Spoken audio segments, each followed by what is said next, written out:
எல்லாருக்கும் வணக்கம் and happy women's day. இந்த மகளிர் தினத்தன்னைக்கு ஒரு சிறந்த பெண்மணியை பத்தி நாம தெரிஞ்சுக்க போறோம். அது யாருன்னு அவங்கள பத்தி சொல்ல போறாங்க. வணக்கம்மா, உங்களை பத்தி சொல்லுங்க. வணக்கம், என் பேர் மகாலட்சுமி. ஒரு கிருஷ்ணகிரி டிஸ்ட்ரிக்ட்ல சின்னக்குத்தூர் அப்படின்ற ஒரு வில்லேஜில் ஒரு கிராமத்தில் தான் பிறந்தேன். அதுவும் விவசாய குடும்பத்தில் பிறந்துட்டு படிப்பு ஒன்றும் அவ்வளோ கிடையாது. அப்போ நான் படித்ததே அப்போ 8th தான் படித்தேன். 9thலேயே மேரேஜ். அப்போ எல்லாம் சின்ன வயசுலேயே மேரேஜ் பண்ணிடுவாங்க. அங்கே போயிட்டு வாழ்க்கை சரியில்லை.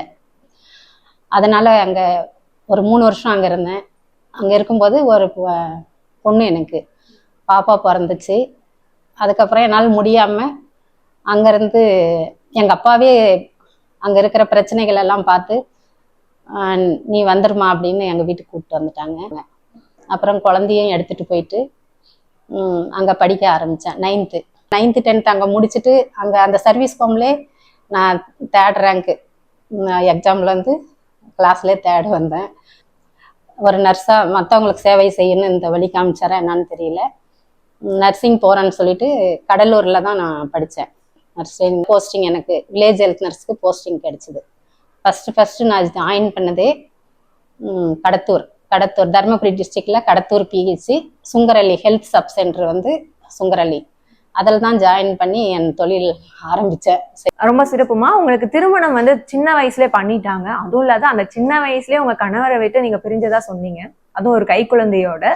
அந்த டைம்ல உங்களுக்கு நிறைய ப்ராப்ளம், நிறைய பாதிப்புகள் வந்திருக்கும். அதெல்லாம் ஃபேஸ் பண்ணி நீங்க ஏன் படிக்கணும்னு நினைச்சு படிச்சு இப்ப இன்னைக்கு இவ்வளவு சாதிச்சிருக்கீங்க அப்படின்னா அப்போ எந்த அளவுக்கு நீங்க தைரியமா இருந்திருப்பீங்க, எவ்வளவு விஷயங்களை நீங்க எதிர்த்து நிறைய தாங்கி இருப்பீங்க. அதை பத்தி கொஞ்சம் ஷேர் பண்ணுங்க. மகளிர் தினத்துல இது ஒரு சூப்பர் கொஸ்டின்.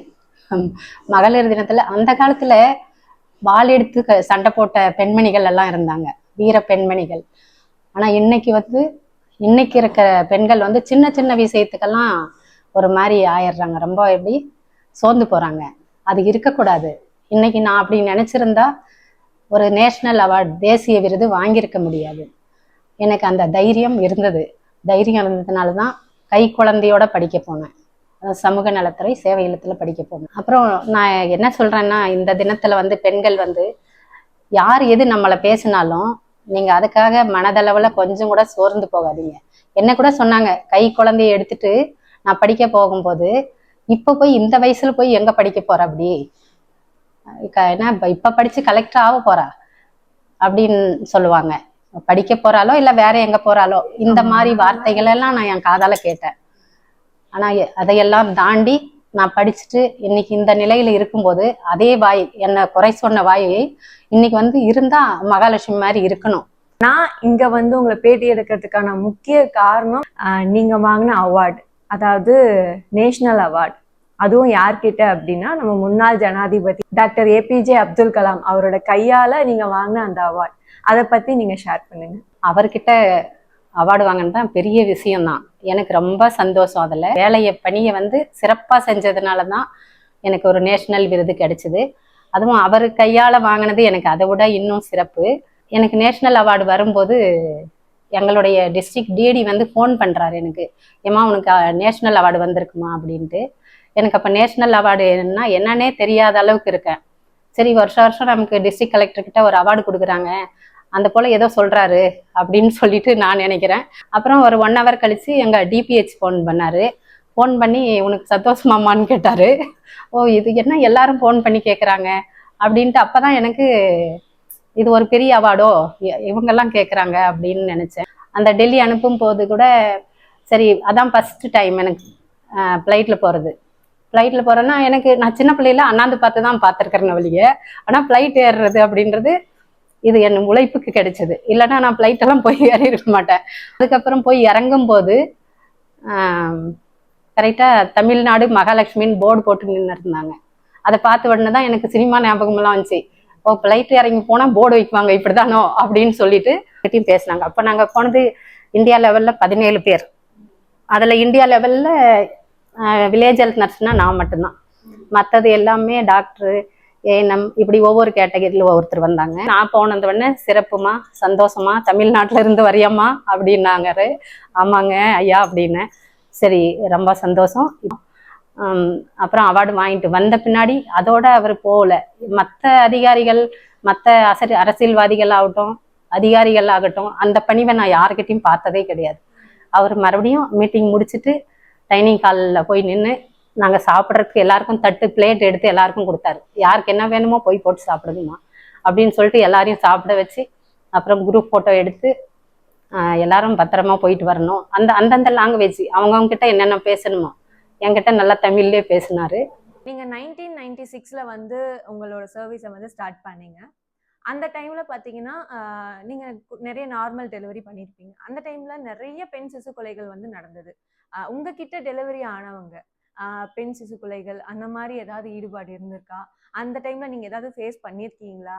அதை பத்தி நீங்க ஷேர் பண்ணுங்க. கரெக்டாக கேட்டீங்க. நான் போய் ஜாயின் பண்ண புதுசுலலாம் நிறைய பெண் சிசு கொலை நிறைய நடக்கிற பீரியட் அது.